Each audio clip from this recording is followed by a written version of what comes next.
nada, me dice interna la sesión de terapeuta. Esa es la razón por la cual a veces trataré de cubrir ciertos de esos temas.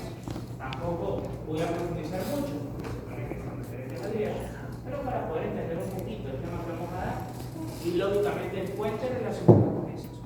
¿Ya? Entonces, primero, la farmacología. Me permite comprender cómo actúan los medicamentos, cómo se utilizan de manera segura y sobre todo cómo evitar reacciones adversas. Esta parte es muy importante en esta materia, reacciones adversas. ¿Por qué creen? ¿Por qué creen que reacciones adversas está implicado al estudiar farmacología? ¿Ah? Porque al momento de tratar de ayudar a las cosas terminamos hallando más. Por el mal uso del fármaco. Ok, vamos a algo más elaborado. En muchas ocasiones, un tratamiento erróneo puede provocar resistencia de Ya ahí podemos entrar en antibióticos, ya. Porque no todos los cuerpos reaccionan igual con el mismo fármaco. Ya, o también las comorbilidades, las patologías que tiene el paciente, ya, ¿qué más? Los efectos que pueden llegar a. Ya lo sé. Me quedan mucho también las dosis en que se da un medicamento. Muy bien, las dosis, ya, ¿qué más? Ok, perfecto, ya. Todas las que dijeron que estuvieron bien, algunas un poquito mejor, otras, pero está muy bien. Las reacciones adversas, ¿qué sucede? Cuando vamos a estudiar los fármacos, vamos a estudiar las composiciones de fármacos, vamos a encontrar con múltiples indicaciones, interacciones. Buenas tardes, adelante. Buenas noches, adelante. Muchas gracias. Y reacciones adversas. Entonces, tenemos las reacciones adversas. ¿Qué sucede con las reacciones adversas? Primero, yo tengo que tener mucho cuidado con los aparatos que podemos tener. El sistema hepático, con el metabolismo, si puede producir cierta toxicidad, o el sistema renal. ¿Sí? Y la toxicidad que este puede tener va a depender también de si un paciente, según la enfermedad renal, cómo está catalogado. Por ejemplo, ¿cuáles son las reacciones adversas más comunes que vamos a ver en los fármacos? Eritema, cutáneo, urticaria. ¿Sí? Normalmente ahí lo que tengo que hacer es tratar de ampliar un poco el tiempo en el que lleva el fármaco y tratar estos efectos adversos que puedo tratar histamínico, como la alfredina, que es de primera generación, oxeticina, que es de segunda, levocetirizina, o los protocolos. Entonces siempre que vamos a dar un fármaco, dependiendo también de qué fármaco vamos a utilizar y qué tan común es, vamos a reacciones adversas y también si tiene alguna complicación en el caso y los efectos secundarios. Tenemos la estalidomía, que podemos dar un poquito de sobre el hielo, ¿sí? Por ejemplo, también en tuberculosis, cuando veamos antifínicos, normalmente se usan 4 fármacos para tuberculosis de base.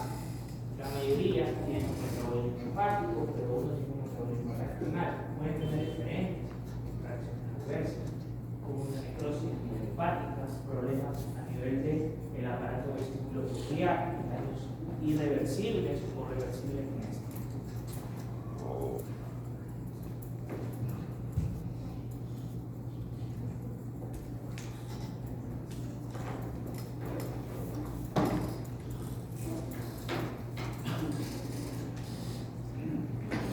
Entonces, si un paciente dice, me tomé una droga para el dolor, estamos hablando de un medicamento, de un fármaco o de una sustancia de abuso. ¿Son sinónimos o hay diferencia? ¿Qué opinan? ¿Medicamento, fármaco o sustancia de abuso? ¿Será lo mismo? Fármaco y medicamento. ¿Hay diferencia? Entonces, droga. Droga hablamos de manera general cuando es un efecto biológico en el organismo que puede tener un efecto terapéutico o tóxico. Principalmente sustancias como cocaína. Fármaco. Fármaco es una sustancia química identificable como un efecto biológico. ¿Cuál es el objetivo? Que puede tener un fin terapéutico o en ciertos casos puede tener un diagnóstico, un objetivo. Por ejemplo, tenemos el caso, no puede ser un fármaco, pero el yodo radiactivo, ¿sabes para qué se utiliza? para el cáncer. Ya para el cáncer, bien. ¿Qué más? Ok, en la parte del aparato del sistema endocrino tenemos la tiroides, que regula mucho el metabolismo a nivel general. Y tenemos dos enfermedades ahí: hipertiroidismo, quiere decir que la hormona tiroides tiene mayor actividad, y el hipotiroidismo. Entonces, el hipotiroidismo es una enfermedad muy fácil de tratar, porque se da un medicamento de por vida que es muy económico, que se llama la levotiraxina. El hipertiroidismo, en cambio, es mucho más complejo de tratar. Entonces, ¿qué se hace regularmente? Una persona con hipertiroidismo se aplica yodo radioactivo, se enferma la tiroides, se induce a un hipotiroidismo y se le da levotiroxina de por vida para tratar de suplementar ya la ausencia de la glándula tiroides que se ha quemado. ¿Sí? Entonces, con fin terapéutico. Y medicamento. Es un producto farmacéutico elaborado que tiene varios fármacos y principios activos junto con un excipiente. Quiere decir que un medicamento es un fármaco que nosotros ya podemos tomar, que sea en una farmacia. Por ejemplo, voy a comprar amoxicilina, con celular y con Arapil, y me lo puedo tomar en una forma, una presentación adecuada, ya que es un excipiente, que es un vehículo que me va a permitir poder, en este caso, proteger o poder hacer una buena ingestión de este fármaco. Entonces, un paciente dice: me tomo una droga para el dolor, en realidad se refiere a un medicamento, puede ser paracetamol y ibuprofeno. Ya que estamos hablando de paracetamol y ibuprofeno, vamos a entrar un poquito en esto. El paracetamol, ¿qué conocen del paracetamol? Aparte de lo que nos molesta siempre, que solo sabemos que es paracetamol. ¿Qué es el paracetamol? A ver. ¿Right?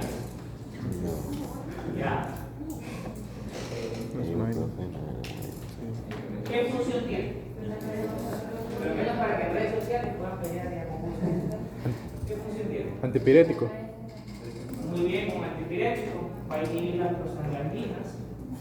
Perdón, va a ser termorregulador a nivel del bulbo, entonces va a ser antipirético. Y también tiene cierto efecto antiinflamatorio, pero muy leve, a nivel de las prostaglandinas.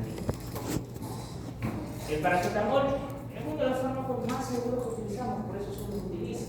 Muchas veces el paciente viene con una fiebre, una meningitis, generalmente puede ser un proceso viral. Un proceso viral se caracteriza porque tiene síntomas. Porque tiene signos y síntomas. Son los ejemplos de la universidad. Ya. Tiene signos y síntomas en el cual normalmente tenemos de 5 a 7 días. Entonces, en un proceso viral, ¿qué sucede? Ya cuando damos antibióticos vemos la diferencia entre un proceso viral y bacteriano. Pero en un proceso viral, ¿qué sucede? Se eleva la temperatura corporal. Ah, Se eleva la temperatura corporal. ya hay alta térmica, ok, ¿qué más? Lo más importante de un proceso viral Inflamación. es que es un proceso que va a ser de resolución espontánea. ¿Ya? Por ejemplo, si tiene sin necesidad de usar un, claro, en el caso que sea alguna infección que amerite, ¿no? Normalmente es a nivel de la garganta, a nivel de la vía urinaria, puede ser a nivel respiratorio. Hay diferentes patologías, neumonías virales, faringitis virales. Entonces, ¿qué es lo importante aquí? Que se va a dar una resolución espontánea. ¿Y yo qué tengo que tratar? Los síntomas, ¿no? Entonces voy a tener que tratar la alza térmica, voy a tener que tratar la rinorrea hialina, la deshidratación. Normalmente lo que se da es paracetamol, algún antihistamínico en caso que sea necesario y hidratación oral. Entonces, ¿cuál es la idea? Tratar de no hacer daño, tratar de no dar antibióticos si no es recomendado para que no haya una resistencia bacteriana. ¿Ya? Entonces, pero incluso este paracetamol hay que saber cómo utilizarlo, porque el problema, y que lo asociamos mucho a la farmacología, es que nosotros damos un fármaco si estamos seguros que amerita. Hay fármacos que se pueden dar como profilaxis. Por ejemplo, en la sinusitis se puede recibir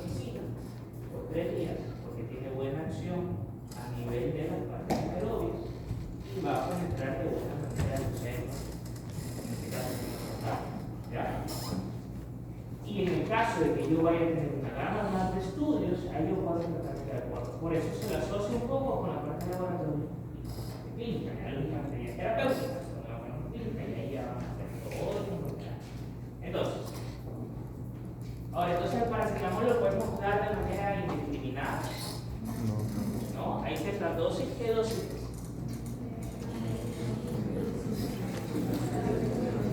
No les escucho. Lo que ustedes sepan, vamos. En el día. ¿Cuánto sería en total? De gramos. A ver, chicos, la dosis de paracetamol que es recomendada en el día es 4 gramos. Esa es la dosis segura, la dosis del terapéutico, porque si ustedes hacen la multiplicación, dividido para 8 horas, ¿cuántos gramos sería?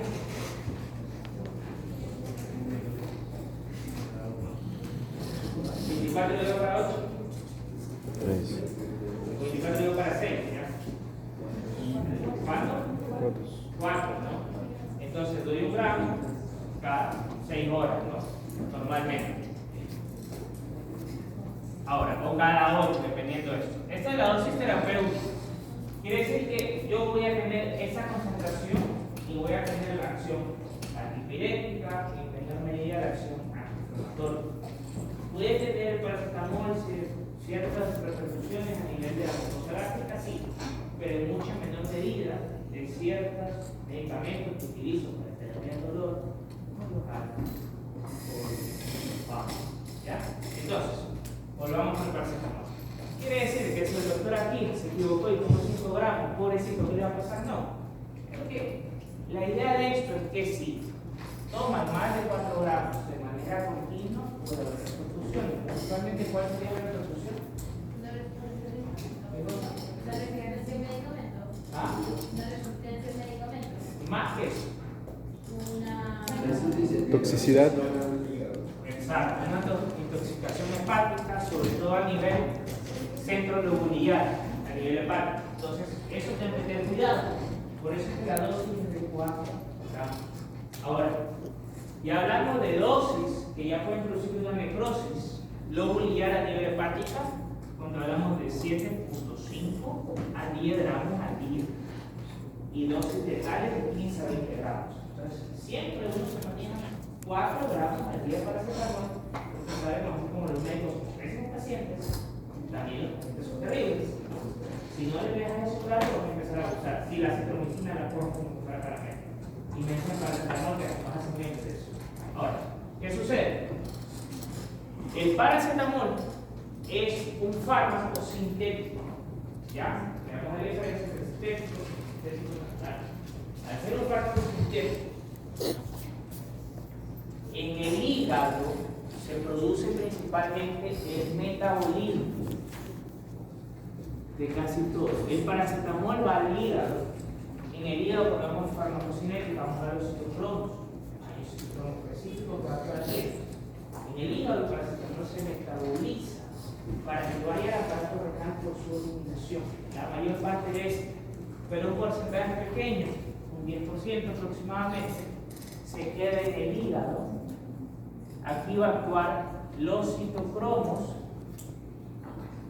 y tenemos el NAFLI, que a nivel del organismo es muy tóxico, por eso está por segundos, que tiene relación con el glutatión.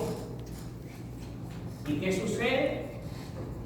Esto de aquí está por segundos hasta que se metaboliza. Este compuesto es el que es extremadamente tóxico en el hígado. Por eso cuando yo voy a dar paracetamol, tengo que tener cuidado con la toxicidad. ¿Y qué es lo que puede procesar? Que el glutatión se altere y haya mayor cantidad de este NAFTA en el organismo, el exceso de paracetamol, el exceso de las dosis y el alcohol. Por eso es que normalmente el alcohol y los fármacos no se manejan de buena manera, porque va a producir mayor alteración hepática.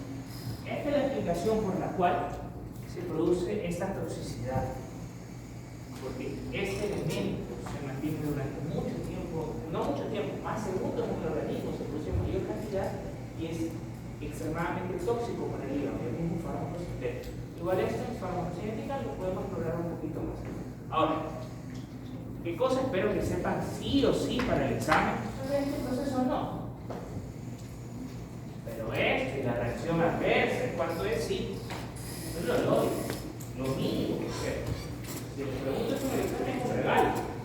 Y lo mínimo que espero es que no se caiga, ¿no? Si yo les llevo a preguntar ese proceso, entonces les diré, ojo con ese proceso. Y en ciertos casos y en ciertas clases podrá ser así.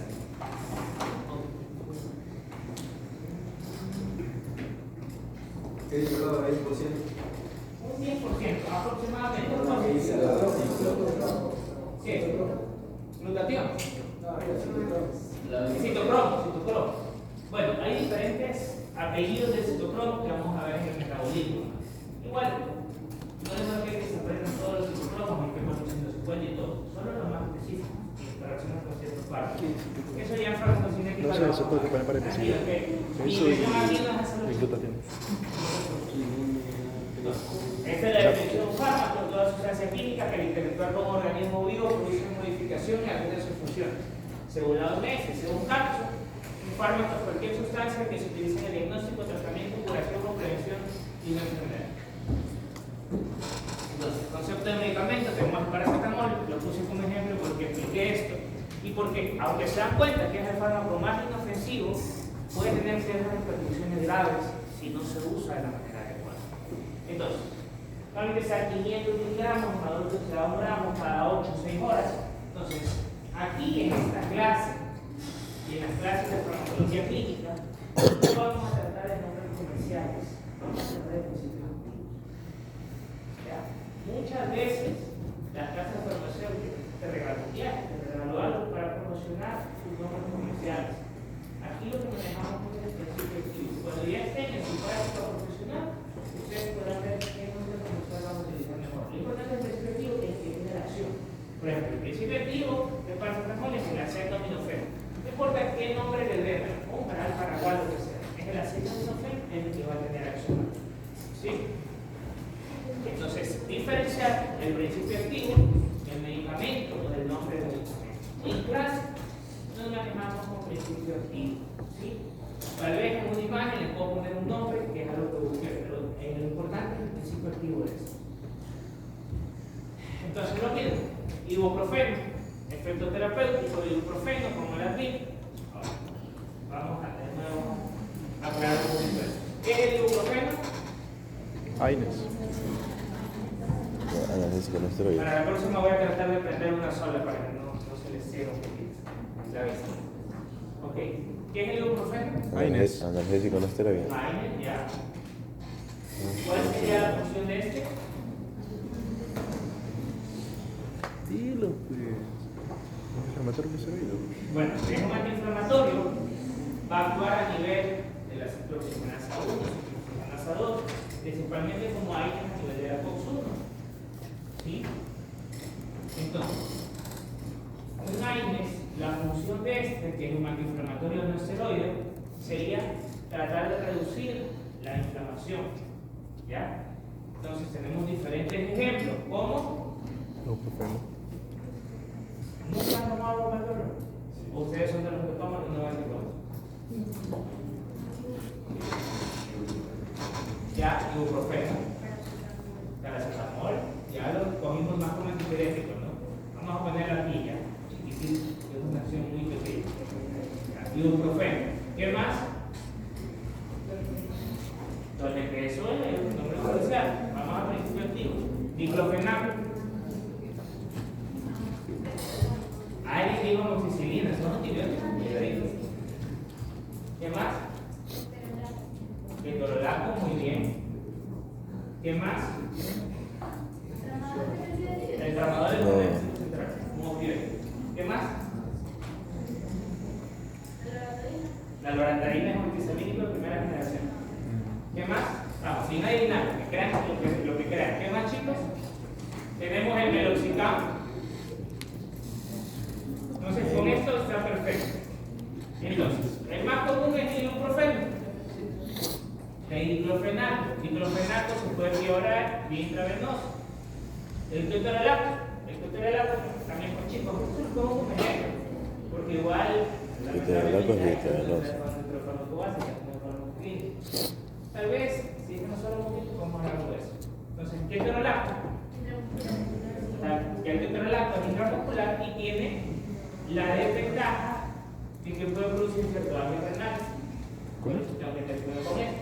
El meloxicam, que digamos es de los más premium que se utilizan normalmente, y esto de aquí normalmente se combina con un protector gástrico.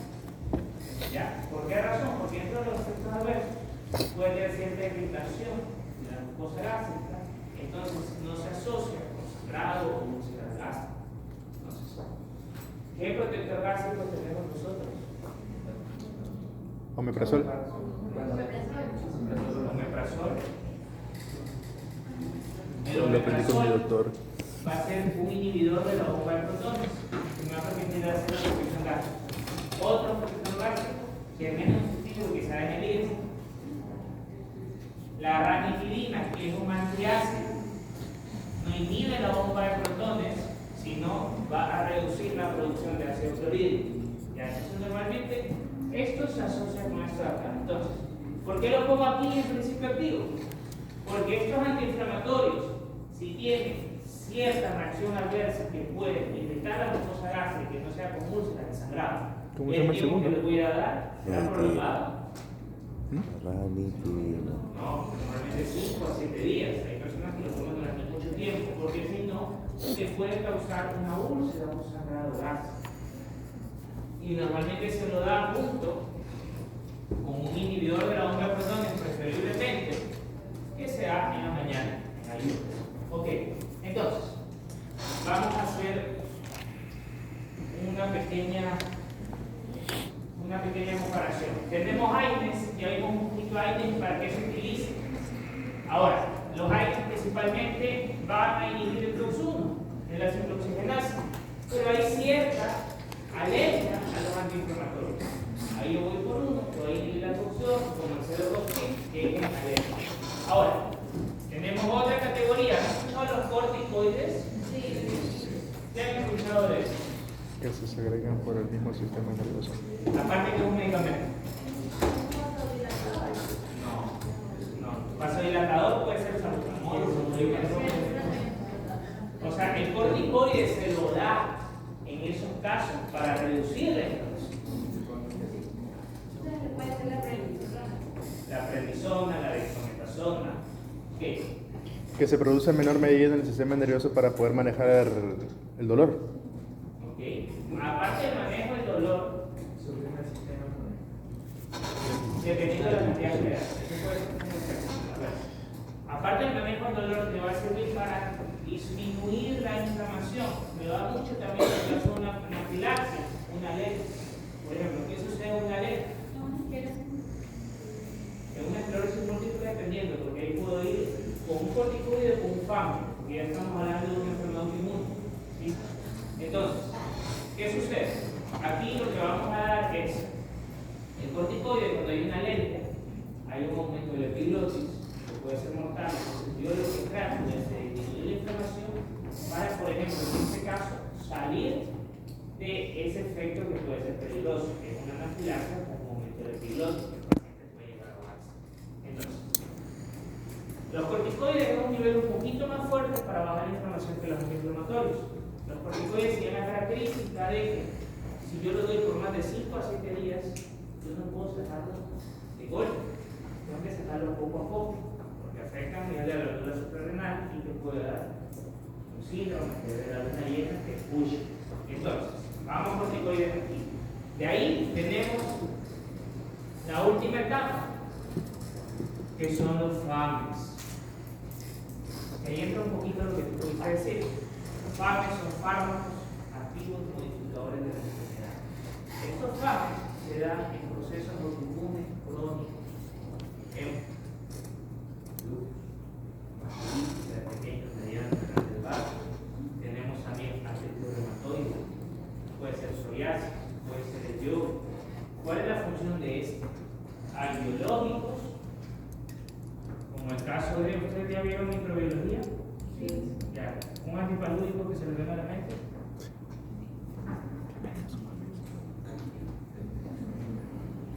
Hidroxicloroquina. Sí.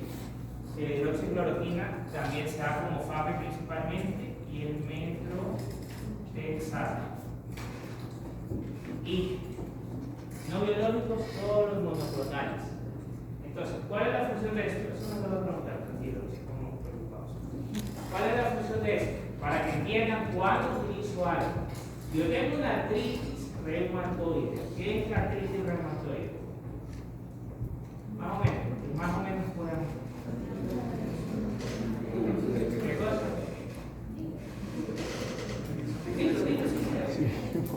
Dilo, ya lo peor que te va a hacer. Mucho comprarla, yo no me acuerdo. Dilo. Ok, es una enfermedad autoinmune. ¿Sí? Las enfermedades autoinmunes son crónico-degenerativas progresivas que normalmente se va a asociar con dolor en más de 3 articulaciones, va a ser una rigidez marginal.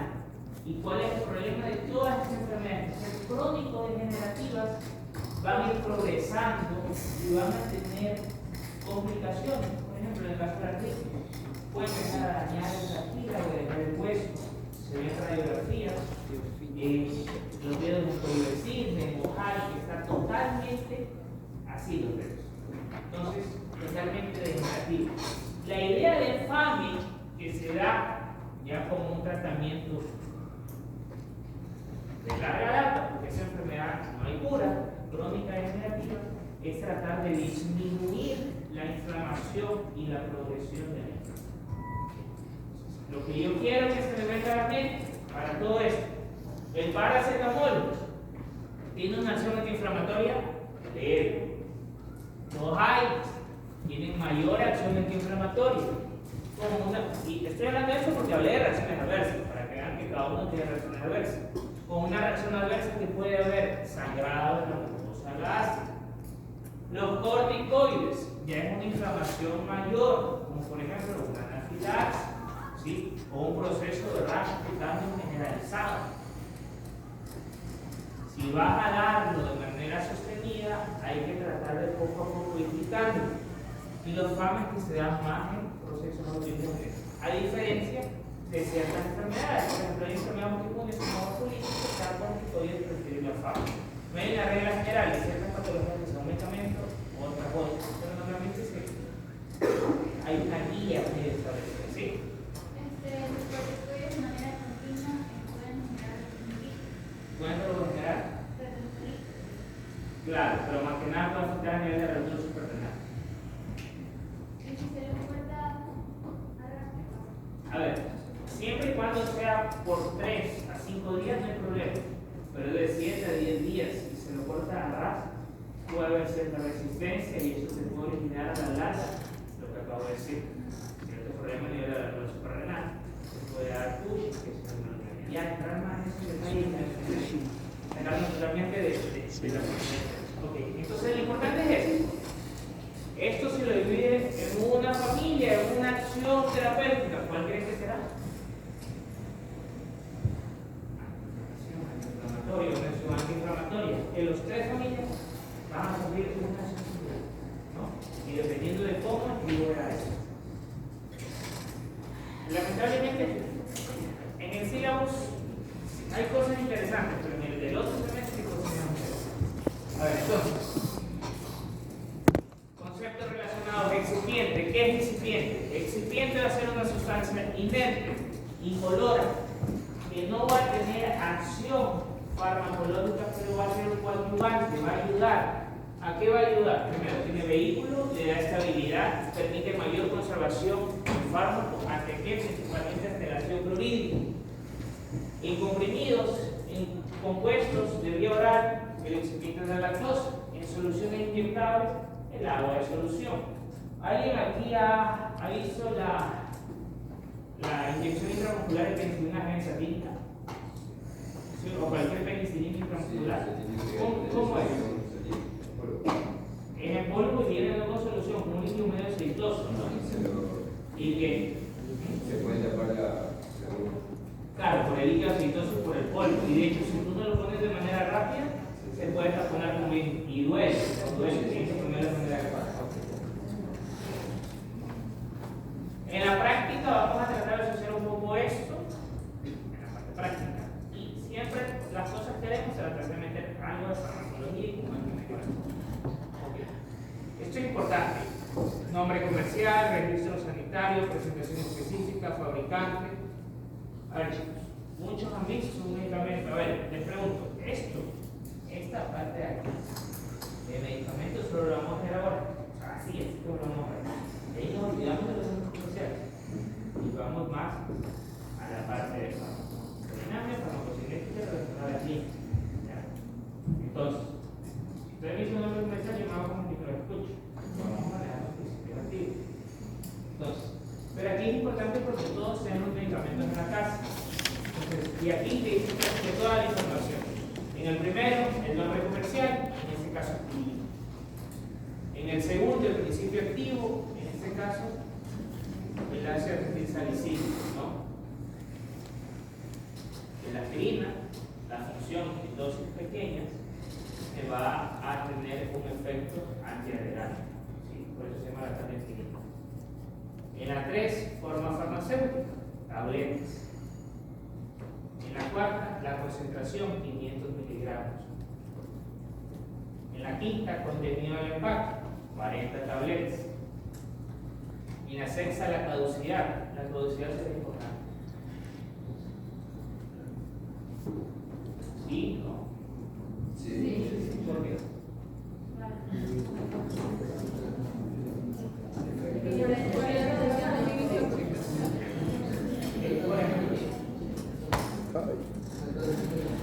Puede ser efecto disminuye, puede ser la complicación cuando damos antibióticos. Vamos a ver la tetraciclina, que eso sí les voy a preguntar cuando vamos a tener. Ahora, las tetraciclinas, que cuando tenemos tetraciclinas caducadas, pueden producir un síndrome hemocólico. Que no es anemia hemocólica, es otra cosa totalmente diferente. ¿Ya? O sea, que esto es un ejemplo de cómo ciertos medicamentos caducados pueden producir estos problemas. La 7 del orden. ¿Ya? Entonces, en la parte frontal, claro, si vamos a comprar una capilla suelta, no vamos a ver todo esto. En la parte frontal se puede ver todo esto. Entonces, el ejercicio que les propongo hoy es vayan a su casa. Siempre hay una caja de medicamentos y pongan a ver. Ahora, si en la parte frontal es información, en la parte trasera hay mucha más información. La fórmula. Cada tableta contiene ácido acetilsalicílico. El excipiente, este es el excipiente, que ya dijimos que es una sustancia inerte que va a ayudar a permitir un vehículo y que no se vaya a degradar con facilidad. Indicación terapéutica, miren, por si acaso quieren una pollita sobre la cabeza, muele a oír y oír. La 4, dosis y modo de empleo. 2 tabletas cada 6 horas, repítase en caso necesario. Vía